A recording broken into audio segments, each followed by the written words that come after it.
नमस्कार दोस्तों। तो आज से एक नई श्रृंखला शुरू कर रहे हैं। क्राउन का जो लेटेस्ट बुक है तो उससे संबंधित जो भी कंटेंट है उसको देखेंगे। सबसे पहला है प्राचीन भारत का इतिहास, तो लाइन बाय लाइन देखेंगे। भारतीय समाज एवं संस्कृति आज जिस स्थिति में है उसके संदर्भ में भारत के अतीत का अध्ययन विशेष महत्व रखता है, क्योंकि वर्तमान भारत की जड़ें अतीत से जुड़ी हुई है। अतीत में हुआ विकास ही क्रमिक रूप से चलता हुआ आज के युग तक आ गया है। ऐसी स्थिति में अपने अतीत को ठीक से समझना आवश्यक है। इतिहास जानने के लिए स्रोतों की जरूरत पड़ती है, जिनके माध्यम से अतीत के बारे में जाना जा सकता है। प्राचीन भारत के इतिहास के अध्ययन से हम यह पता लगा सकेंगे कि वर्तमान स्थिति की जड़ें कहाँ हैं। इससे हम यह भी जान सकेंगे कि भारतीय समाज एवं संस्कृतियों का विकास कब, कहाँ और कैसे हुआ था। तो सबसे पहला जो चैप्टर है वो प्राचीन भारतीय इतिहास के स्रोत से संबंधित है। तो सबसे पहले है प्राचीन भारत के इतिहास का पुनर्निर्माण विभिन्न स्रोतों के आधार पर किया जाता है। इन स्रोतों का वर्गीकरण दो वर्गों में किया जाता है। ये हैं साहित्यक एवं पुरातात्विक स्रोत। और साहित्यक स्रोत में वैदिक, संस्कृत, पाली, प्राकृत आदि साहित्य आते हैं। और पुरातात्विक स्रोतों के अंतर्गत पुरालेख, सिक्के, स्थापत्य अवशेष और उत्खनन को देखते हैं हम। फिर तीसरा, विदेशियों द्वारा विवरण भी एक साहित्यिक स्रोत के रूप में यूज होता है। तो साहित्यिक स्रोत में सबसे पहले ब्राह्मण साहित्य को हम देखते हैं। ऋग्वेद, सामवेद, यजुर्वेद, अथर्ववेद, ब्राह्मण, अरण्यक, उपनिषद, महाभारत, रामायण, पुराण, ये सब ब्राह्मण साहित्य हैं। फिर बौद्ध साहित्य के अंतर्गत विनय पिटक, सूत्र पिटक, अभिधम पिटक, महावंश, दीपवंश, ललित विस्तार, दिव्यावदान, बुद्ध चरित्र जिसकी रचना घोष ने की थी, और महाविभास जो वसुमित्र की एक रचना है, फिर जातक कथाएं, ये सब बौद्ध साहित्य के स्रोत हैं। जैन ग्रंथ के अंतर्गत कल्प सूत्र, भगवती सूत्र, आचरांग सूत्र आदि आते हैं। अब बारी बारी से देखते हैं ऐतिहासिक स्रोत के बारे में। तो राज तरंगिणी जो है वो कल्हन की एक रचना है। पृथ्वीराज रासो चंद्रवरदाई की रचना है। और हर्षचरित्र ये वानभट्ट की रचना है। मुद्रा राक्षक विशाख दत्त की रचना है। और अर्थशास्त्र की रचना कौटिल्य ने की थी। इसके बाद अभिज्ञान शकुंतलम आता है जो कि कालिदास की एक रचना है। फिर स्वप्न वासवदत्ता जो भाष्य की रचना है। अब कुछ राजाओं द्वारा रचित साहित्य थे, जैसे हाल एक सातवाहन राजा थे जिन्होंने गाथा सप्तशती की रचना की थी। महेंद्र वर्मन एक पल्लव राजा थे, इन्होंने मत्त विलास प्रहसन की रचना की थी। प्रहसन हास्य ढंग से लिखी गई रचना को कहते हैं, जिसमें हंसी मजाक भी थोड़ी बहुत होती है। तो मत्त विलास प्रहसन ये महेंद्र वर्मन जो कि पल्लव राजा थे इनकी एक रचना है। हर्षवर्धन ये रत्नावली, नागानंद और प्रियदर्शिका नामक 3 रचना लिखा था इन्होंने। तो इसको याद रखने के लिए पीएनआर नंबर होता है ना जब हम ट्रेन का टिकट लेते हैं, तो पी से प्रियदर्शिका और एन से नागानंद और आर से रत्नावली, ऐसे तो पीएनआर से याद रख सकते हैं। सोमेश्वर एक चालुक्य राजा थे, इन्होंने मंशोल्लास की रचना की थी। फिर साहित्यिक स्रोत ग्रंथ जो उसके संबंधी जो प्रमुख तथ्य कुछ हैं, जैसे कल्हन की जो राजतरंगिणी है ये संस्कृत भाषा में है और पहली बार ऐतिहासिकता की झलक इसी ग्रंथ में मिलती है।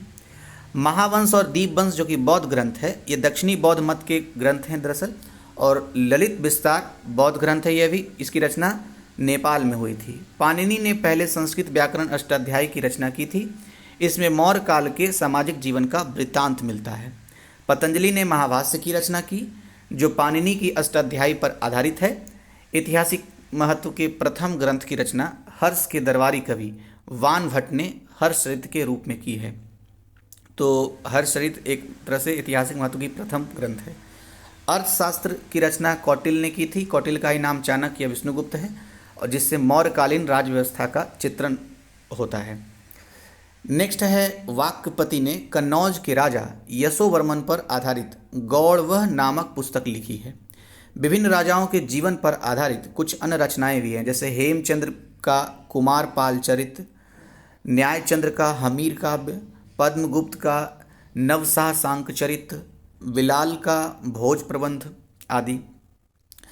तमिल में लिखी राजकीय जीवन चरितों में से नंदी दक्कलम वक्कम पल्लव शासक नंदी वर्मन तृतीय का प्रशस्ति है। प्रशस्ति मतलब प्रशंसा पत्र।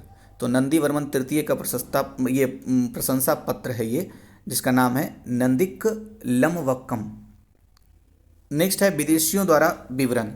तो यूनानी लेखकों की बात करें तो सबसे पहला हेरोडोटस का नाम आता है। इनको इतिहास का पिता कहा जाता है हेरोडोटस को। इन्होंने हिस्टोरिका नामक पुस्तक की रचना की थी। और मेगास्थनीज की बारे में बात करें तो ये सेल्यूकस के राजदूत थे। चंद्रगुप्त मौर्य के दरबार में ये रहे और इंडिका की रचना की थी। यह मूल रूप से अप्राप्य है, कौन, इंडिका, लेकिन इसके उद्धरण अनेक प्रख्यात लेखकों की रचनाओं में आए हैं। अज्ञात एक लेखक हैं। पहली सदी में भारतीय बंदरगाहों, प्राकृतिक स्थिति व व्यापार पर प्रकाश पड़ता है इनकी रचना से। इनकी रचना का नाम है पेरिप्लस ऑफ द एरिथ्रियन सी, जिसको हिंदी में लाल सागर का विवरण कहते हैं। चौथा नाम आ रहा है टॉलमी का। टॉलमी को ज्योग्राफी की रचना के लिए जाना जाता है। तो ज्योग्राफी 150 ईस्वी के आसपास इन्होंने रचना की थी। प्राचीन भारतीय भूगोल और वाणिज्य की जानकारी ज्योग्राफी नामक पुस्तक से मिलती है, जिसकी रचनाकार हैं टॉलमी। पांचवा नाम है स्ट्रैबो का। ये मेगास्थनीज के विवरण को काल्पनिक माना है इन्होंने, स्ट्रैबो ने। फिर रोमन लेखक एक प्लिनी है। प्लिनी की नेचुरल हिस्टोरिका, ये नाम है नेचुरल हिस्टोरिका। भारत और इटली के बीच होने वाले व्यापारिक संबंधों की जानकारी इससे मिलती है। तो रोमन में एक ही लेखक का नाम दिया हुआ है, प्लिनी। नेक्स्ट है चीनी विवरण। ध्यान रखिएगा, प्लिनी की रचना का नाम है नेचुरल हिस्टोरिका और जो हेरोडोटस ने लिखा था उसका नाम था हिस्टोरिका। तो दोनों में थोड़ा सा अंतर है। चीनी पर्यटक भारत में बौद्ध धर्म के अध्ययन तथा बौद्ध तीर्थों का दर्शन करने आते थे। ठीक है। सबसे पहला नाम है फाहियान। यह चंद्रगुप्त द्वितीय यानी गुप्त शासक के शासनकाल में भारत आया, 5वीं सदी के प्रारंभ में। उसने जो रचना की उसका नाम है फूको की रचना की, जिसमें गुप्त काल में भारत के सामाजिक, आर्थिक, धार्मिक स्थिति पर प्रकाश पड़ता है। आगे है हेनसांग। इनको कहीं कहीं पर युआन चांग भी कहा गया है। तो यह हर्षवर्धन के समय 629 ईस्वी में भारत आया। ह से हर्षवर्धन और ह से हेनसांग, तो ऐसे याद रखिए, बाकी सब एलिमिनेट हो जाएगा। सी यू की रचना की है। तो हेनसांग की रचना सी यू की है। और एक जो फाहियान आया था उसकी रचना क्या नाम था, अभी कमेंट बॉक्स में बताइएगा तो आपको याद रहेगा। वाटर्स के अनुसार वह भारत को इनटू यानी अर्ध चंद्रकार नाम देता है। हेनसांग के मित्र वी ली ने हेनसांग की जीवनी लिखी थी। इसने हर्षकालीन राजनीति के साथ साथ धर्म, रीति रिवाज एवं समाज का वर्णन किया है। इसमें 138 देशों का विवरण मिलता है। तीसरा नाम है इत्सिंग का। तो यह 7वीं शताब्दी में भारत आया था और नालंदा एवं विक्रमशिला विश्वविद्यालयों का वर्णन भी किया है। अब अरबी लेखक के बारे में देखते हैं। तो सबसे पहला है सुलेमान। यह 9वीं शताब्दी में भारत आया तथा पाल एवं प्रतिहार शासकों के बारे में लिखा है। अलवरूनी ये महमूद गजनवी के समकालीन था। इन्होंने तहकीक हिंद नाम से रचना की है, इसको किताबुल हिंद भी कहते हैं, जिसमें भारत के निवासियों की दशा का वर्णन किया गया है। इन लेखकों के अतिरिक्त तिब्बती बौद्ध लेखक तारानाथ, जो कि 12वीं शताब्दी से संबंधित है, के ग्रंथों कंग्यूर और तंग्यूर से भी भारतीय इतिहास की कुछ जानकारी प्राप्त होती है। तो कंग्यूर तंग्यूर तिब्बती बौद्ध लेखक तारानाथ की रचना है। नेक्स्ट है पुरातात्विक स्रोत। पुरातात्विक स्रोतों में अभिलेख, सिक्के जो कि मोहर के रूप में यूज होते थे, स्मारक, मूर्तियाँ, चित्रकला, भौतिक अवशेष, मृद भांड, आभूषण आदि आते हैं। सर एलेक्जेंडर कनिंघम को भारतीय पुरातत्व शास्त्र का पितामह कहा जाता है। इतिहास का पिता कहा जाता है हेरोडोटस को और भारतीय पुरातत्व शास्त्र का पिता कहा जाता है सर एलेक्जेंडर कनिंघम को। कुछ शब्दावली है जो काफ़ी महत्वपूर्ण है। जैसे अभिलेख, तो क्या होता है, जो लेख मोहर, प्रस्तर स्तंभ, स्तूपों, चट्टानों और ताम्रपत्रों पर मिलते हैं उन्हें अभिलेख कहते हैं। ताम्रपत्र मतलब तांबे के पत्र को। अब है एपिग्राफी। तो अभिलेख के अध्ययन को, अभी ऊपर हमने देखा अभिलेख, इसके अध्ययन को पुरालेख शास्त्र और अंग्रेजी में एपिग्राफी कहते हैं। तो फिर पैलियोग्राफी क्या होता है? पैलियोग्राफी दरअसल अभिलेख तथा दूसरे प्राचीन दस्तावेजों की प्राचीन तिथि के अध्ययन को पुरालिपि शास्त्र यानी पैलियोग्राफी कहते हैं। तो ये 3 कुछ शब्द थे। एक और है न्यूमिस्मेटिक्स। तो सिक्कों के अध्ययन को न्यूमिस्मेटिक्स या मुद्रा शास्त्र कहा जाता है। तो सबसे पहले सिक्कों के बारे में देखते हैं। भारत के प्राचीन सिक्के पंचमार्क या आहत सिक्के कहलाते थे। साहित्य में इन सिक्कों को करसापन कहा गया है। पुराने सिक्के तांबे, चांदी, सोने और शीशे के बनते थे। आरंभिक सिक्कों में कुछ प्रतीक मिलते थे, पर बाद में सिक्कों पर राजाओं और देवताओं के नाम तथा तिथियां उल्लिखित मिलती है। सोने के लिखित सिक्के सर्वप्रथम कुषाण राजाओं ने जारी की। तो सीधा सीधा क्वेश्चन ऐसे बन जाएगा कि सोने का सबसे पहला लिखित सिक्का किसने जारी किया? तो कुषाण ने। गुप्त शासकों ने सबसे अधिक सोने के सिक्के जारी किए, लेकिन सबसे ज़्यादा सोने का सिक्का गुप्त शासक ने जारी किया है।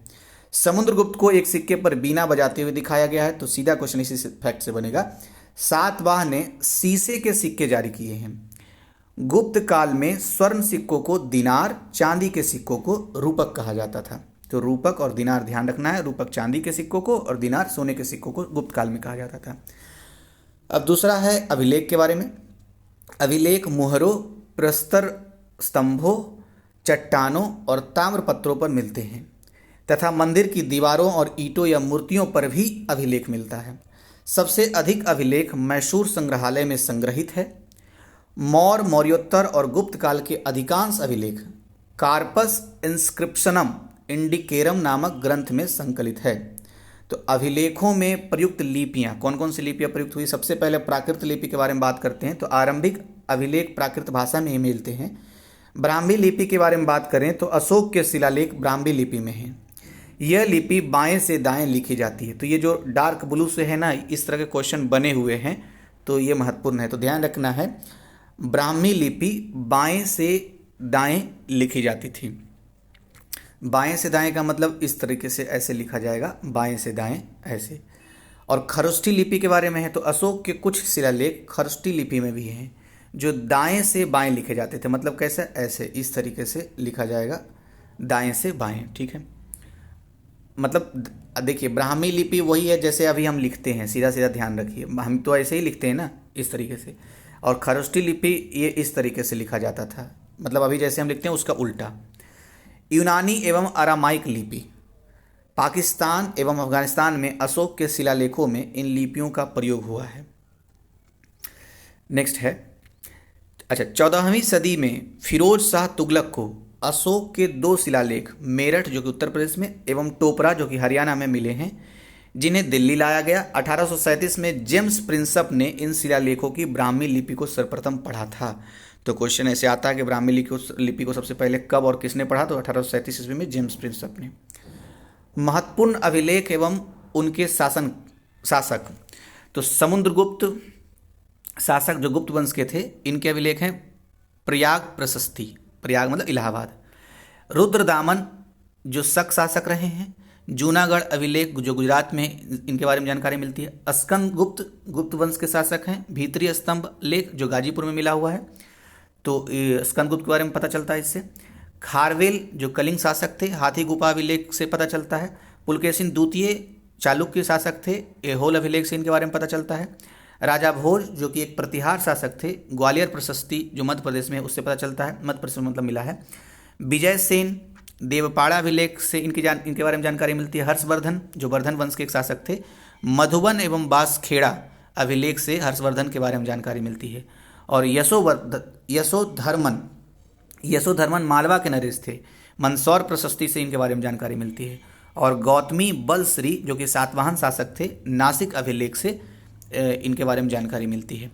आगे हम देखते हैं अभिलेख से संबंधित कुछ विशिष्ट तथ्य हैं। जैसे रुद्रदामन का जूनागढ़ अभिलेख संस्कृत भाषा में जारी प्रथम अभिलेख माना जाता है। पुलकेशिन द्वितीय का येहोल अभिलेख उसके दरबारी कवि रवि कृति द्वारा रचित है। अशोक के प्रयाग स्तंभ लेख में कारुबाकी एवं तीवर का उल्लेख मिलता है। समुद्रगुप्त के प्रयाग प्रशस्ति की रचना उसके संधि विग्रहक हरिसेन ने की थी। भानुगुप्त के एरन अभिलेख में सर्वप्रथम सती प्रथा गोपराज नामक सैनिक की पत्नी का लिखित साक्ष्य प्राप्त होता है। तो ये क्वेश्चन सीधा सीधा ऐसे ही फैक्ट में पूछ देगा कि सर्वप्रथम सती प्रथा के बारे में कौन से अभिलेख से पता चलता है? तो एरन अभिलेख से पता चलता है। ये भानुगुप्त का अभिलेख है। चंद्रगुप्त द्वितीय के उदयगिरी गुहा लेख के अनुसार उसका उद्देश्य संपूर्ण पृथ्वी को जीतना था। नेक्स्ट है तुमुन अभिलेख में कुमार गुप्त फर्स्ट को शरदकालीन सूर्य की तरह बताया गया है। स्कंद गुप्त के भीतरी अभिलेख में हूनों के आक्रमण का उल्लेख मिलता है। मंदसौर अभिलेख में यशोधर्मन को जननेंद्र कहा गया है। चंद्रगुप्त द्वितीय के विजयों का वर्णन मेहरौली लौह स्तंभ लेख में मिलता है। फिर विदेशी अभिलेख के बारे में देखते हैं। तो सबसे पहला है बोगस कोई जो एशिया माइनर यानी कि मध्य एशिया से संबंधित है। तो बोगज गोई से 1400 ईस्वी पूर्व में प्राप्त संधि पत्र अभिलेख में वैदिक देवता मित्र, वरुण, इंद्र और नासत्य के नाम का उल्लेख है। फिर है हेलियोडोरस जो यूनानी राजदूत था। तो हेलियोडोरियस का जो बेस नगर का गरुड़ स्तंभ है। बेसनगर ने विदिशा का गरुड़ स्तंभ लेख। भागवत धर्म यानी कि वासुदेव की आराधना की जानकारी मिलती है। भागवत धर्म की आराधना यानी कि वासुदेव की आराधना की जानकारी मिलती है। किससे? हेलियोडोरस का जो बेसनगर का गरुड़ स्तंभ है उससे। फिर है प्राचीन भारतीय इतिहास के आधुनिक लेखक। तो 1776 में मनुस्मृति का अंग्रेजी अनुवाद कोड ऑफ जेंटू लॉज के नाम से कराया गया था। Sir William Jones Asiatic Society of Bengal के संस्थापक जो थे, इन्होंने 1789 में यानी 1789 में अभिज्ञान शाकुंतलम का अंग्रेजी में अनुवाद किया था। फिर है विलिकिंस के बारे में, जो 1785 में भगवत गीता का अंग्रेजी में अनुवाद करवाया। और विंसेंट अर्थर स्मिथ की पुस्तक अर्ली हिस्ट्री ऑफ इंडिया में प्राचीन भारत का सुव्यवस्थित इतिहास प्रस्तुत किया गया है। ब्रिटिश इतिहासकार A.L. बैसम ने वंडर दैट वॉज इंडिया लिखा था। क्या नाम है? A.L. बैसम, ये ब्रिटिश इतिहासकार थे। D.D. कौसम्बी की कृति an introduction to the study of Indian history प्राचीन भारतीय इतिहास जानने का एक उत्तम स्रोत है। आगे है, अच्छा, कुछ महत्वपूर्ण रचनाएं और लेखकों के बारे में दिया गया है। एक साइड लेखक है, दूसरा रचना है। तो विज्ञानेश्वर ने मिताक्षरा की रचना की है। जीमूत वाहन दायभाग की रचना की है। कालिदास ने अभिज्ञान शकुंतलम और मालविकाग्निमित्रम और रघुवंशम की रचना की है। विशाख दत्त की रचना है मुद्रा राक्षस देवी चंद्रगुप्तम। शूद्रक की रचना मृक्षकटिकम है। वात्सायन की रचना कामसूत्र है। और राजशेखर की रचना काव्य मीमांसा, कर्पूर मंजरी, हरविलास, बाल रामायण इनकी राजशेखर की रचना है। वानभट्ट ने हर्षचरित्र की रचना की है। और विल्हन की रचना है विक्रमांक देवचरित्र। अमर सिंह ने अमरकोश लिखा है। पद्मगुप्त ने नवसाह सांक चरित्र लिखा है। सोमदेव की रचना ललित विग्रह राज है। मेरुतुंग की रचना प्रबंध चिंतामणि है। भास्कराचार्य की रचना सिद्धांत शिरोमणि है। अतुल की रचना मूषिक वंश है। नागसेन की रचना मिलिंद पानो है। बरामिहिर बृहत संहिता, भवभूति उत्तर रामचरित्र, दांडी काव्य दर्शन, हेमचंद्र सूरी कुमारपाल चरित्र। जयदेव ने गीत गोविंद लिखा है। भास ने चारुदत्त की रचना की है। स्वप्नवासव दत्ता की भी रचना की है भास ने ही। विष्णु शर्मा की रचना है पंचतंत्र। अश्वघोष की रचना है बुद्ध चरित्र सूत्रालंकार। और वेद व्यास ने रचना की थी भगवत गीता महाभारत की। और भर्तहरि की रचना है भक्ति शतक। क्षेमेंद्र की रचना है दशावतार चरित्र। कामांदक की रचना है नीतिसार। भरत की रचना है नाट्यशास्त्र। और वाल्मीकि की रचना है रामायण। आगे है गोस्वामी तुलसीदास रामचरितमानस। गोस्वामी तुलसीदास की रचना है रामचरितमानस। हरिसेन ने बृहत कथा कोश की रचना की है। माघ ने शिशुपाल बध की रचना की है। सरांग देव की रचना है संगीत रत्नाकर। और सुश्रुत की रचना है सुश्रुत संहिता। नागार्जुन की रचना है सतस्त्रिका। और बिहारी की रचना है सतसई। नारायण भट्ट की रचना है हितोपदेश। सोमेश्वर की रचना है कृति कौमुदी। और कात्यायन की रचना है गार्गी संहिता, जो कि है ज्योतिष ग्रंथ एक प्रकार का है गार्गी संहिता। इसकी रचना कात्यायन ने की है। अब 1.2 है, वीडियो ज़्यादा बड़ा तो नहीं हो रहा। चलिए देखते हैं क्या है लिखा हुआ प्रशस्तर युग के बारे में। तो आदिम मानव, प्रशस्तर युग, आदि मानव। तो प्रागैतिहासिक काल वह काल है जिसके लिए कोई लिखित सामग्री उपलब्ध नहीं है। इस काल के इतिहास की जानकारी मुख्यतः पुरातात्विक स्रोतों से प्राप्त होती है। मतलब प्रागैतिहासिक काल की लिखित जानकारी नहीं है, लेकिन फिर भी जानकारी होती है। कैसे? पुरातात्विक स्रोत से। मनुष्य के विकास के आधार पर मानव सभ्यता को दो भागों में विभक्त किया जाता है, पाषाण युग और धातु युग। पाषाण मतलब पत्थर का युग, जहाँ पर मानव पत्थर से अपने जीवन यापन में सहायता करता था। और धातु युग, जहाँ पर धातु से ये सहायता प्राप्त करता था। इतिहासकारों के अनुसार इस सभ्यता का उद्भव एवं विकास प्रतिनूतन यानी पेलियोस्टोसीन काल में हुआ है।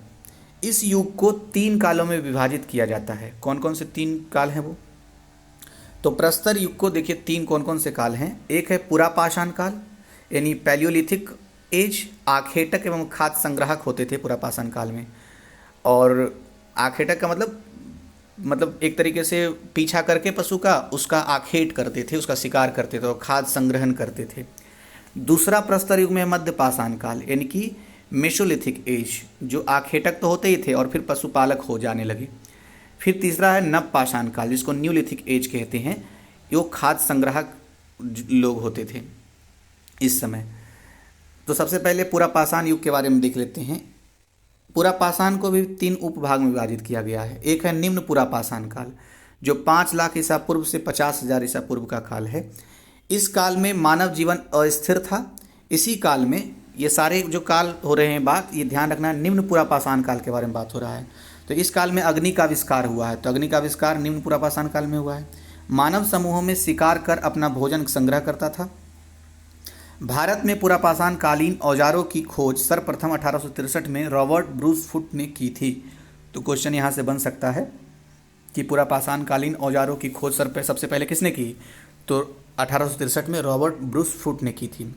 मुख्य औजार कौन कौन से? कुल्हाड़ी या हस्त कुठार, बिदारनी और खंडक। ये मुख्य, ये इसको अंग्रेजी में भी रहता है चॉपर, ऐसे लिखा रहेगा ऑप्शन में कई बार। तो मुख्य औजार कुल्हाड़ी, हस्त कुठार और बिदारनी और फिर खंडक यानी कि चॉपर, ये निम्न पुरापाषाण काल के औजार रहे हैं। प्रमुख स्थल कौन सा रहा है निम्न पुरापाषाण काल का? तो कश्मीर रहा है, थार जो कि राजस्थान में है, बेलन घाटी जो मिर्ज़ापुर उत्तर प्रदेश में है, भीमबेटका की गुफाएं मध्य प्रदेश में, सोहन नदी घाटी ये पंजाब और पाकिस्तान के क्षेत्र में जो पाता है, ये सब प्रमुख स्थल रहे हैं। दूसरा है मध्य पुरापाषाण काल, जो कि 50,000 ईसा पूर्व से 40,000 ईसा पूर्व का है कुल मिलाकर के। तो अग्नि का प्रयोग व्यापक पैमाने पर किया जाता है मध्य पुरापाषाण काल में, हालांकि खोज हो गया था निम्न पुरापाषाण काल में ही। इस काल को फलक संस्कृति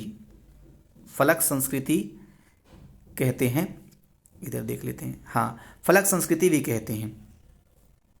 तो क्वेश्चन अगर आ जाए फलक संस्कृति किसे कहते हैं, तो मध्य पुरापाषाण काल को। इस काल में पत्थर के गोले यानी कि बटिकास्म उद्योग से वस्तुओं का निर्माण हुआ है। मुख्य औजार फलक, बेदनी, छेदनी और खुरचनी रहा है। नेक्स्ट है, मतलब कि थोड़ा सा और पहले जो निम्न पुरापाषाण काल में जो मोटा मोटा औजार था, अभी थोड़ा सा नोकीला होने लगा। प्रमुख स्थल के बारे में बात करें तो मिर्ज़ापुर भी रहा है उस समय, जो उत्तर प्रदेश का है, नेवासा जो महाराष्ट्र का है, उड़ीसा, ये सब सारे मध्य पुरापाषाण काल के स्थल रहे हैं। अब है उच्च पुरापाषाण काल, जो कि 40,000 ईसा पूर्व से 10,000 ईसा पूर्व का है। तो मतलब इसका रेंज कुल मिलाकर के 30,000 साल का है और मध्य पुरापाषाण का 10,000 साल का था।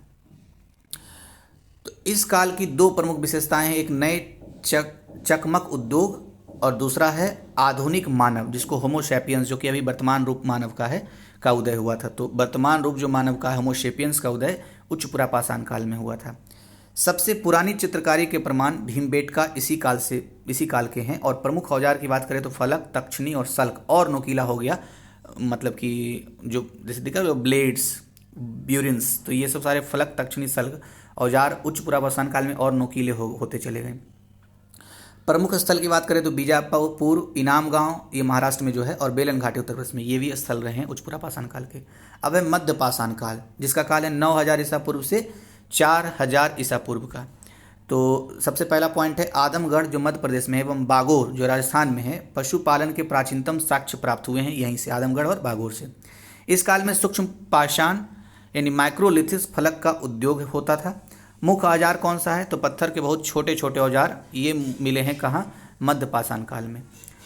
प्रमुख स्थल की बात करें तो मध्य प्रदेश में आदमगढ़, होशंगाबाद, भीमबेटका जो भोपाल के पास है, और बोधोर जो सिद्धि के पास है। राजस्थान में बागोर है, गुजरात में लंगनाच, उत्तर प्रदेश में महागढ़, मेजा, सराय नाहर राय जो कि प्रतापगढ़ जिले में है, और बिहार में भी मिलता है ये मध्य था ना, मध्य पाषाण काल का स्थल पाइसरा जो मुंगेर के पास है।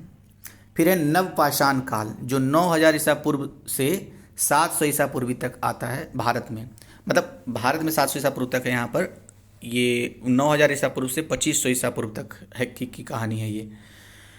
तो इस काल में मानव ने खेती करना प्रारंभ किया। किस काल में, तो मानव ने खेती करना प्रारंभ नवपाषाण काल में किया है। सीधा सीधा क्वेश्चन बनेगा। मुख्य औजार कौन से थे, पॉलिशदार पत्थर, तो अभी तक सिर्फ पत्थर के औजार बनते थे, धीरे धीरे बारीक होता गया, अब उन औजारों पर पॉलिश भी होने लगा। तो औजारों पर पॉलिश सबसे पहले किस काल में हुआ है, नवपाषाण काल में। और पत्थर की कुल्हाड़ियाँ मिलती है इस काल में, हड्डियों के औजार भी मिलते हैं नवपाषाण काल में। प्रमुख स्थल के बारे में बात करें नवपाषाण काल की, तो मेहरगढ़ जो पाकिस्तान में है, बुर्ज होम, गुफ कराल जो कश्मीर में है, कोल्डी हवा, महागढ़ उत्तर प्रदेश में, चिरान सेनुआर जो कि बिहार में है, सरुतरु मारकंडोला असम में है, ब्रह्मगिरी, कोडेकाल, हल्लूर, मस्की, पिकलीहल, संगेन कल्लू जो कर्नाटक में है, और पायम पाली ये तमिलनाडु में है। अब है ताम्र पाषाणिक संस्कृति। ताम्र पाषाणिक संस्कृति मतलब पत्थर वाला पूरा समाप्त नहीं हो गया, पत्थर के साथ साथ मानव की संस्कृति में तांबा का प्रवेश हो जाता है।